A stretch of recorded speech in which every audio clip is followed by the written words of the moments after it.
Good morning, everyone. Thanks for joining us today for our webinar. This is an opportunity to discuss and really grapple with some of the lessons learned from the Tree of Life Synagogue shooting that happened here a few weeks ago. This is intended to be an interactive webinar, and we want your participation, and we'll give you some tips on how to do that. But thank you for making time in your busy day to participate live. And for those of you who are listening to the recorded webinar, we appreciate you making time to be able to do that as well. A little bit of background on me. My name is Craig Cable, and I'm going to be your presenter today. I serve as a leader and tactical trainer for an armed church security team here in Loveland, Colorado, where group is located. I'm also a board member of the Northern Colorado Christian Security Roundtable. I'm a veteran of the U.S. Air Force, also an NRA certified pistol instructor, range safety officer, and I'm trained in a variety of different security related disciplines, including tactical trauma, active shooter, crisis intervention, and tactical communication. And I'm also a professional trainer here at Group, and I help develop resources and training events to help manage volunteer teams. It's a pleasure to be your presenter today. Um, so, giving, getting into the discussion a little bit, I'm going to jump into the opportunity to pose questions. So if anything I share in the webinar today, you have a question you'd like to ask about, go ahead and pose that using the Q&A button. You should be able to see in your little navigation bar a Q&A button. Pose that question, and then I have folks standing at the ready to glean those questions. And if we can, we'll get to a few of them during the presentation. If for whatever reason we don't get to your question, but it's a consistent question that many of you had, we'll try to include answers and responses to those questions when we send out the recording of the webinar. All right, well, let's go ahead and get started. There's a lot of information surrounding what occurred in Pittsburgh back on October 27th. And there's still obviously information coming in, but I thought it would be beneficial if we use today's discussion. The purpose of today's webinar, obviously, is to see what can be learned from the tragic events on October 27th, 2018 at the Tree of Life Synagogue, and then how those events can be applied to your specific churches. So let's talk a little bit about what we know from some of the details of the event. Just to give context, on Saturday, October 27th, 2018 at 9:50 a.m., and it's important to pay attention to the timetable or the timeline of how this event unfolded. Robert D. Bowers, age 46, walked into the Tree of Life Synagogue and located in the Squirrel Hill neighborhood of his Pittsburgh, PA, and began firing. Bowers was armed with an AR-15 rifle and 3 handguns. The first call was made at 9:54 a.m. That's the first call that was made to law enforcement. Police officers arrived at 9:59. Now that is a very fast response time. They were there very quickly and exchanged gunfire with Bowers as he outside of the exit of the building. Now it's somewhat arguable whether or not he was attempting to leave or whether or not that was part of his ambush. Was he knew law enforcement would be there and he was prepared for them? But that's where the first exchange of gunfire with law enforcement occurred at 9:59. Then you jump forward a little bit here, about 30 minutes later, while law enforcement was there attempting to gain entry, tactical teams then entered the synagogue at 10:30 a.m. That's pretty significant because it takes oftentimes a long time for SWAT team or special operations teams to arrive. And I would say a 30-minute response time, just around 30-minute response time, was incredibly fast that they could stage this tactical team and enter the building. Officers identified that Bowers had barricaded himself on the third floor and was continuing to fire on them at 10:53. So notice the timetable from the time tactical teams entered the building and when they encountered Bowers on the third floor at 10:53 a.m. Then, through a series of communications with Bowers, who was wounded in the shootout, then surrendered to police at 11:08 a.m. So from the time Bowers entered the building to the time he surrendered was approximately 1 hour and 18 minutes. Uh, wow. I mean, you think of an average active shooter event occurs very quickly. Average, I think, is somewhere around 4.5 minutes. It is incredible to think that this incident was protracted out an hour and 18 minutes. There were 11 people killed and 6 wounded in the attack. And what's probably most startling was the age of the congregation that were there that day, and the average age was 74 years old. So the people who were in the building um, skewed older, and that was reflected in just the those that were killed in the average age. Um, so a question just came in here. So what are your thoughts on arming trained members of the security of the congregation for security on Sunday mornings? And we're going to talk about that. That's actually going to be something we're going to address here in the webinar, is what lessons can be learned from the event. And I think there's a lot of lessons that can be learned, and we're going to just highlight a few of those right now. Here's one lesson learned. Many churches that I encounter have very loose policies when it comes to locking their doors. They just simply don't want to inconvenience their parishioners by requiring them to either walk around a building to a primary entrance, or they just want to make sure that families have access into the kids areas very easily. And so before, during, and after services, oftentimes those doors remain locked and or remain unlocked, giving people free access. And that was definitely the case with the Tree of Life. There was not um, any impedance to the shooter getting in the building. Now, what you may or may not be aware of is that there were almost 2 church shootings that same week. In Jeffersontown, Kentucky, surveillance cameras and eyewitnesses identified a man aggressively trying to gain entry into the First Baptist Church, which happens to be a historic African American church in that community. I mean, it wasn't just he was trying to enter; he was very diligently and aggressively trying to enter, but he was deterred by a locked door and eventually left the premises. Tragically, though, he drove just a few miles up the street and executed an African American man and woman in a Kroger grocery store. And the Kroger shooting did catch national news, but then was foreshadowed by the Tree of Life shooting just a matter of days afterwards.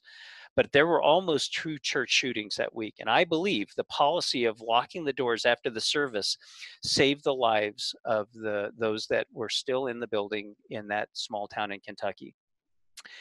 They had just had a simple process of doing that, and I think it made a huge difference that day for that community. So that's one lesson learned. Another lesson learned is having a security presence at all times. People are gathering within the church. We do it at our church. We've seen it at other churches. We often staff security personnel on Sunday mornings during service times, or we have a tendency to staff up during Christian holidays. But we neglect to provide security on the other days of the week when the church is open to the public. And if your church is like mine, it's not uncommon for the church to be accessible and people to be accessing the church for a variety of different things Monday through Saturday. And so we have to come to grips that safety and security is no longer limited to our Sunday morning, but it is a 24/7, 365-day consideration. Now, I think there was a rabbi in the New Reformed Temple of Kansas City, Missouri. His name was Rabbi Alan Landy. I think he said it best. This is a quote: "Tragedies don't come at a predictable time, so you have to be vigilant all the time, unfortunately." He went on to say, that's just part of what it means to be a congregation at this moment in history. Uh, Tragic. It's sad that we no longer can afford to be naive or be insulated from these threats, but that we have to be vigilant all the time, every day, all day. Now, that doesn't necessarily mean that you have to have armed security in the church every day, all day, but you definitely have to have a safety and security mindset and take steps to mitigate risks during the off-peak times when the church isn't typically uh, gathering for worship. So that's our second lesson learned from the Tree of Life. Another lesson learned: maintaining security vigilance within and outside of the building.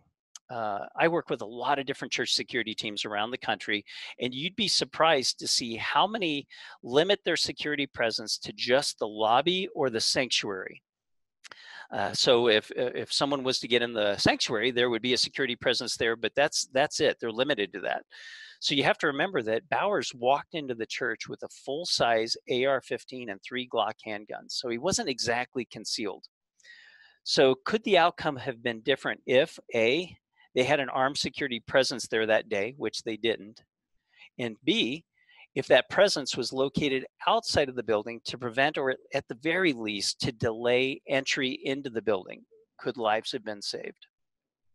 If you think back, similar to what occurred at the First Baptist Church mass shooting in Sutherland Springs, Texas, which was tragically almost a year ago, this last week, if the gunman could have been stopped outside the building, I believe a lot of lives would have been saved that day. So it's important that security be stationed outside and inside the building. We have to maintain our vigilance um, both inside and outside. Um, related question came up to the armed security presence as it relates to active shooters. Do church shooters typically show up at the beginning of a service? I'm not sure there's any evidence to support that there's a particular time.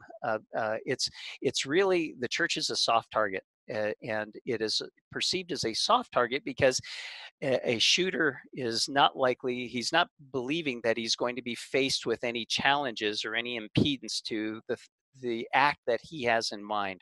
And so the shooter will largely work off of where he thinks he's going to face the least resistance or where the greatest impact can be made.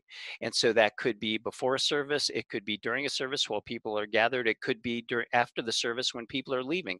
And I think history has shown that attacks have come at all of those times. So it would be important and be prudent to maintain that vigilance um, before, during, and after the services. Just different attacks come in different forms.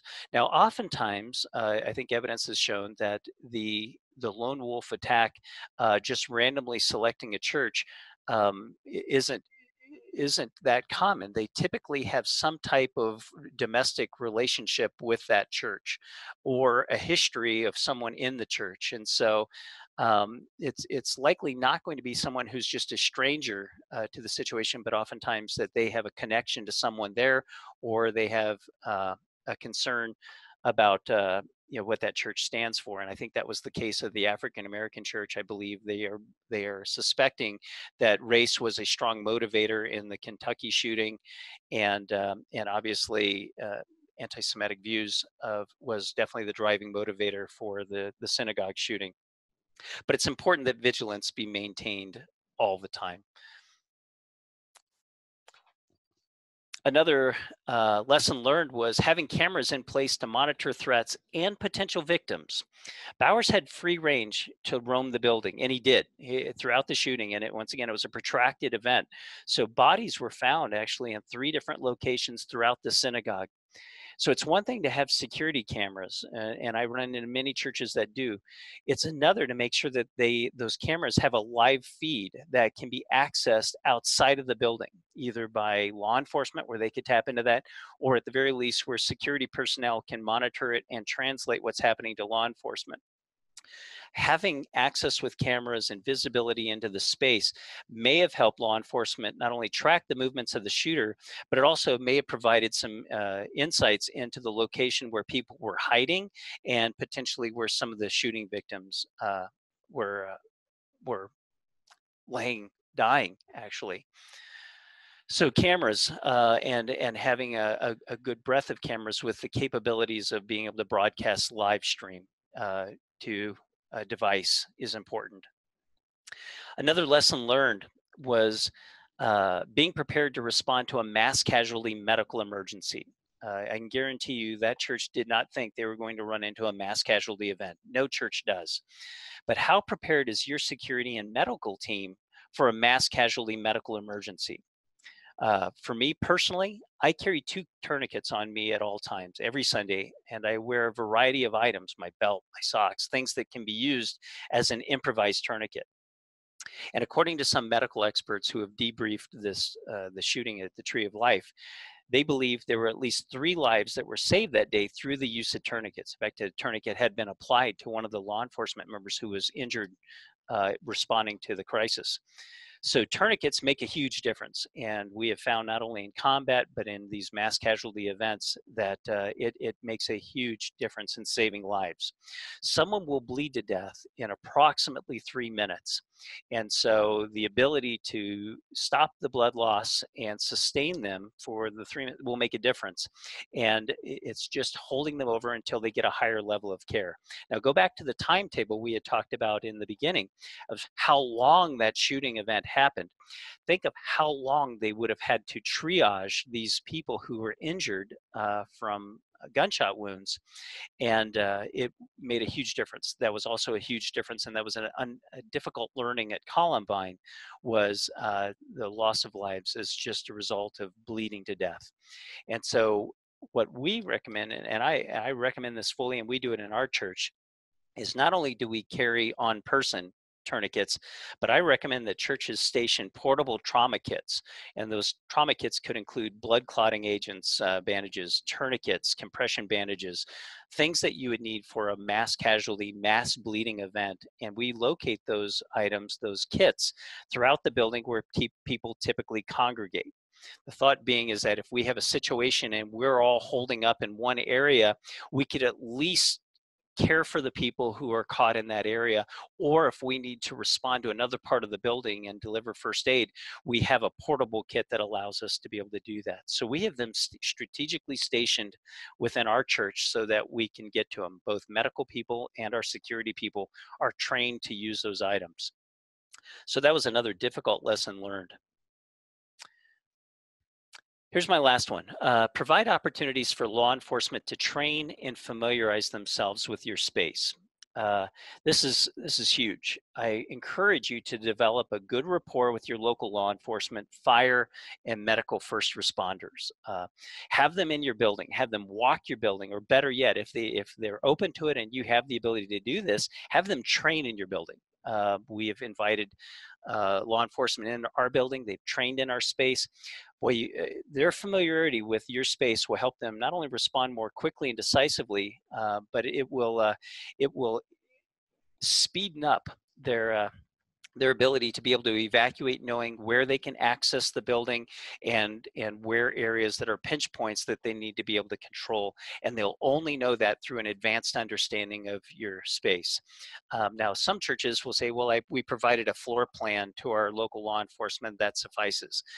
You just cannot beat that, the knowledge base that comes with actually being in the space, walking in the space, and training in the space. Question just came in is, how do you suggest maintaining security detail in children's ministry? And that's a big question. There's a lot to that, and we have a lot of great insights, and we've actually even developed some articles on that. So I'm grateful that you're asking the question. It's definitely an area that I find most churches' safety and security protocols begin with a concern over the children's area.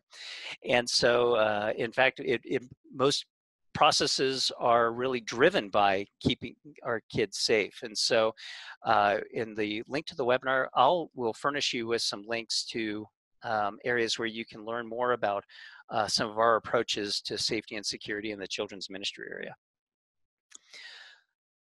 So we've talked obviously a lot about active shooter, because that is obviously what occurred at the Tree of Life Synagogue. But what are some of the other risks that your church is likely to face? And what I find is that after an event like Sutherland Springs or Tree of Life, or what's recently occurred at Thousand Oaks, is that the fear of an active shooter is the primary concern of church security teams. So they develop safety and security practices around the active shooter event. And while horrible and horrific, it is by no means the most common threat that your church is likely to face. So let's unpack some of those more common risks. First is medical emergencies. Medical emergencies as a result of slips and falls, cardiac arrest, and stroke. It is that you are much more likely to encounter a medical emergency this Sunday than you are an active shooter. And being prepared, being trained, and thinking through your response to that is essential. Now, oftentimes I find that churches will say, well, we just have a person who's our medical person. And you're going to find quickly, if you're ever faced with one of those situations, it's not the job of a single person. It's just too much for a single person to manage. So you need help assisting with the emergency. That person may be providing breaths or compressions, working with the medical person. They may be communicating with 911, so it frees up the medical responder to focus on the emergency. They may be redirecting people away from the incident. You're going to have a lot of people who are curious, who may try to intervene. And in cases that I've been involved with, you also will be dealing with addressing or consoling loved ones who are afraid or that someone is injured. So having a whole team behind you is a way to be able to manage that situation. So it's important that medical and security train together and they have the same basis of understanding of what those medical responses are going to be. Excuse me. Another risk is domestic incidents involving a non-custodial parent. At any point of the year, there are over 1 million protection orders in place within the United States. And being that the church is often a place where people go in a crisis, such as an estranged relationship, there's a very good chance that your church will encounter a domestic incident. It's important to know that domestic situations are emotionally charged and highly unpredictable. Ask any member of law enforcement the unpredictability and danger that's associated with responding to a domestic incident. So your safety and security team needs to also be prepared for, including your ministry staff and volunteers. It's essential that you have a plan in place before you find yourself in the midst of that problem. I'll highlight just a quick second on the concern about safety and security in the children's ministry area. If you think about where a domestic incident is likely to occur, it is likely to occur in your children's ministry area. An estranged parent trying to gain access to the child, an estranged parent who has a protection order against them, knows that the other spouse is likely to be found in the children's ministry. It has a tendency to be a confined space, and it has a tendency also to have a known time that they're going to be there. And so having your children's ministry volunteers and security team practicing and thinking through managing a domestic incident in the children's ministry area is imperative. All right. Another is sexual misconduct. Boy, this is an unfortunate and tragic trend, but sexual misconduct continues to be a serious concern for houses of worship. It's imperative that your church have policies and procedures in place to help mitigate this risk. Things like background checks, not only a single background check when the person becomes new, but reoccurring background checks annually or biannually. The two adult rule, that a child is never alone with a single adult, but there's always two adults present, whether or not they're taking the child to the restroom or in the room where the kids are, there's always two adults. Also, mandatory reporting, helping volunteers understand their role in reporting concerns about incidences of sexual misconduct, etc. Those are some of the policies and procedures that you have to have in place. It's also important that your staff recognize the signs of grooming. And if you're not familiar with that term, grooming is a process by which an offender gradually draws a victim into a sexual relationship and maintains that relationship in secrecy. At the same time, the offender may also fill roles within the victim's family that make the offender trusted and valued. So it's a way to get in the inner circle of this family, inner circle of trust, to gain access to this victim. And some of the behaviors that have been identified as grooming techniques are just special attention that this person applies to the child, special outings, gifts, things like that. A tendency to isolate the child from others.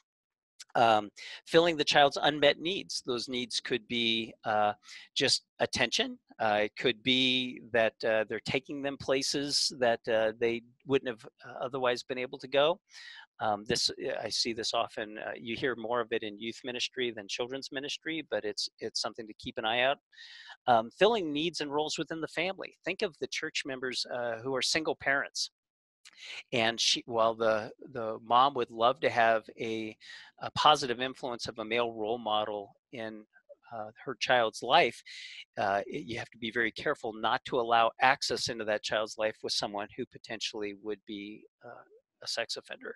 So you can see the need drives some of that access. Um, so those are some of those ideas. You're essentially looking for situations where they're crossing boundaries, that things are inappropriate. Now, here's the reality of the church: is that we have a tendency to give people the benefit of the doubt, and they call that normalcy bias. That you think, well, you'll rationalize. I may have saw something, but it may be not what I thought I saw. You can't afford to let those situations go. That you have to address them and acknowledge them. If something doesn't feel right, it may not be right, and it's important to be able to report onto that. Another other common risk that it may surprise you is vandalism or theft. Having appropriate security lighting, removing hiding spots like bushes that block the view of windows or doors, improving locks, and installing security cameras are all good ways to deter vandalism and theft at your church. Now, you think theft, what would they? Well, imagine your AV equipment is stolen. That would be a major hardship for most churches, small, medium, or large. And so theft is a real concern and a very common risk for churches. Another is arson or accidental fires. And that may surprise you a little bit, but our church has had this threat. We've encountered that ourselves here within the last year. We received a threat of arson where someone was threatening to burn our church down. And we've even had homeless people attempt to start fires to warm themselves on our church property behind some trees. Now imagine if those trees had caught fire and catching our church on fire. So that's something to look out for, is to make sure that your building and your people are safe. Well, we've talked a lot about things that are driving fear in our churches. So how do we address those fears? So what are ways to address your church's fears? The congregation who may have in the back of their mind, they're hearing this stuff in the news and they're not sure how your church is responding to it. What's the best way to tackle that? My recommendation is you shouldn't ignore these fears. They're seeing it, they're hearing about it, and what I have found is the fear of the unknown is often greater than the known. So bring some of those fears to the light and just address them. You don't have to, uh, you know, go into great detail, but it's important that you let people know that their safety is a priority and that people and processes are in place to help ensure their safety. Now, you don't have to give away security secrets or compromise security efforts, but you can let people know that their safety and security matters and that the church has people and processes in place to help ensure their safety. That's important. Most people will be comfortable and fine with just knowing that there's a plan and that people are looking out on their behalf. The last is training. Boy, I can't say this enough. Please invest in your training. Under stress, people don't typically rise to the occasion, but they're more likely to fall back on their highest level of training. If they've received no training, they may have no hope. So to train them on how to handle a medical incident or identify a potential threat or to de-escalate a potentially volatile situation. Train your teams on the situations that they're more than likely to face. And so if you have an armed security team member, require that they meet firearms proficiency standards. And I recommend that you try to follow the same standard as your local law enforcement, if possible. Our team we have to qualify twice a year. I recommend that at the very least, there's at least an annual qualification, preferably a biannual qualification.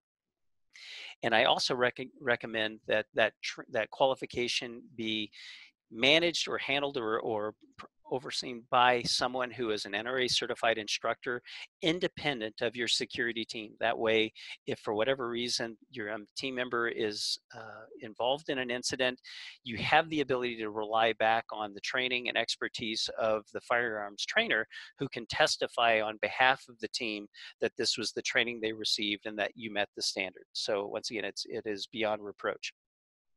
And if you have people on your team, it's a tendency to say, well, oh, half my team is retired law enforcement or former military. And as someone who's not only former military, but also involved in law enforcement training, if they received specialized training years ago, like military, law enforcement, or medical, You need to recognize the fact that much of their training and those skills that they received and training they received is perishable and it needs to be updated and refreshed. So reoccurring training is a way to keep those skills and proficiencies up to date, but also those skills honed.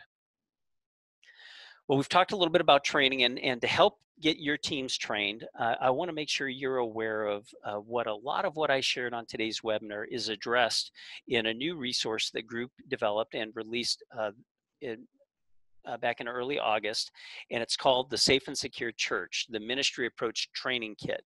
And it unpacks a lot of the things that we've talked about just on a very surface level here at today's webinar.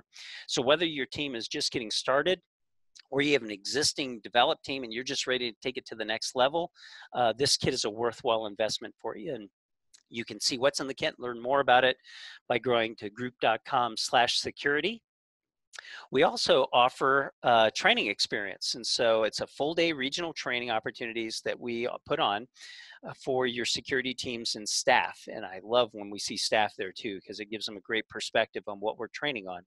So we just wrapped up our 2018 training dates, and we're going to be adding about 25 to 30 more locations to our training lineup in 2019.